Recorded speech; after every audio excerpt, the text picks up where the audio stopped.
te falar agora sobre o Flamengo, que tem a missão nesse final de semana de acabar com um dos maiores e mais incômodos jejuns da história rubro-negra. O Flamengo visita o Juventude, onde não vence, no Alfredo Jaconi há incríveis 28 anos. A última vitória se deu em 1º de outubro de 1997. Aposto que vários de vocês que assistem ao meu canal nem haviam nascido ainda em 97. Pois bem, desde então, 13 partidas disputadas entre Juventude e Flamengo no Alfredo Jaconi, com 6 empates e 7 derrotas. E a maior maluquice desse tabu é que o Juventude está longe de ser um time que durante esse período foi protagonista, super vencedor, conquistou títulos, mas contra o Flamengo dentro de casa sempre impõe dificuldades ao rubro-negro. É bem verdade também que o Flamengo, especialmente desde 2019, tem derrubado um tabu atrás do outro. Os mais recentes é do Flamengo a maior vitória no Campeonato Brasileiro nos últimos 40 anos, 8-0 em cima do Vitória. Teve também recentemente um triunfo contra o Red Bull Bragantino em Bragança, local onde o Fla não vencia há 29 anos. Queria o seu palpite para Flamengo e Juventude, Juventude e Flamengo no Alfredo Jaconi. Tô indo na vitória rubro-negra por 1-0. Quero te contar agora que o Flamengo corre o risco de perder Bruno Henrique para as partidas de Libertadores da América. Tudo porque um acórdão do caso Bruno Henrique prevê ofício à CBF para expandir a suspensão de 12 jogos aplicada para ele em território brasileiro, também para competições internacionais. Você sabe, o Flamengo começa a decidir a partir da próxima semana vaga nas semifinais da Libertadores da América. O confronto das quartas é contra o Estudiantes, jogo de ida no Maracanã. A sugestão para aplicar esses 12 jogos de punição também no futebol internacional partiu da Procuradoria do STJD.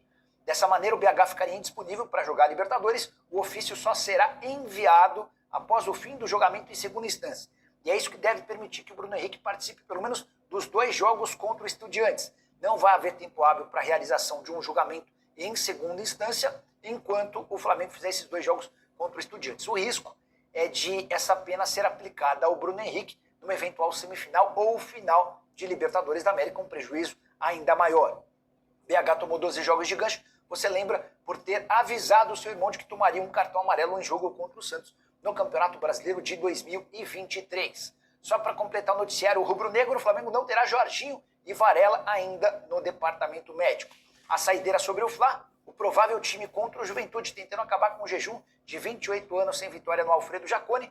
Rossi no gol, Emerson Royal, Danilo, Léo Pereira e Ayrton Lucas, De La Cruz, Saúl e Arrascaeta, um ataque Luiz Araújo, Pedro e Samuel Nino ou Cebolinha, uma baita escalação. Vou contar agora que o William Arão pode ser dispensado pelo Santos.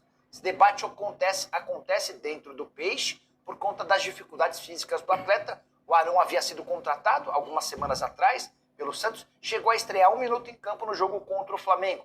Também ficou no banco de reservas contra o Mirassol no dia 19 de julho. Desde então, nem sequer apareceu no banco. Enormes dificuldades físicas, essa lesão na panturrilha se tornou um problema constante e é por conta disso que o Santos discute uma reunião com o William Arão para propor o fim do contrato de forma antecipada. Arão, que chegou causando enormes expectativas, ainda se tinha em mente aquele jogador super importante do Flamengo, de Jorge Jesus. Na passagem pelo futebol europeu, o Arão também deixou boa impressão, tanto na Grécia quanto na Turquia, mas a verdade é que no Peixe a coisa não tem funcionado.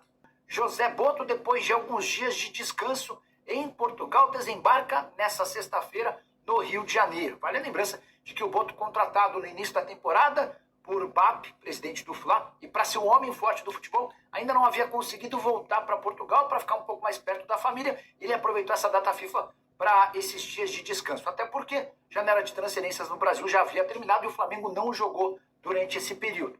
Nessa sexta-feira, no retorno ao Rio de Janeiro, o Boto volta com 2 missões.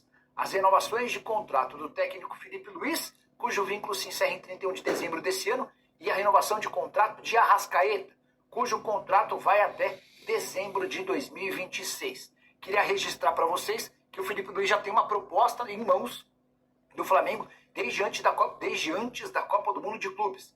Mas, na visão do Felipe Luiz, não há pressa para resolver essa questão. Ele está mais focado na reta final da temporada. Em relação a Arrascaeta, movimento contrário. Em março, foi o Arrasca quem procurou o Fla para tentar essa extensão do contrato. O Flamengo, na oportunidade, entendia que não era hora. O empresário dele já foi chamado ao Rio de Janeiro para tentar avançar nas tratativas. A tendência é que o Arrasca renove até 2028, pelo menos, e passe a ter um salário superior a 2 milhões de reais por mês.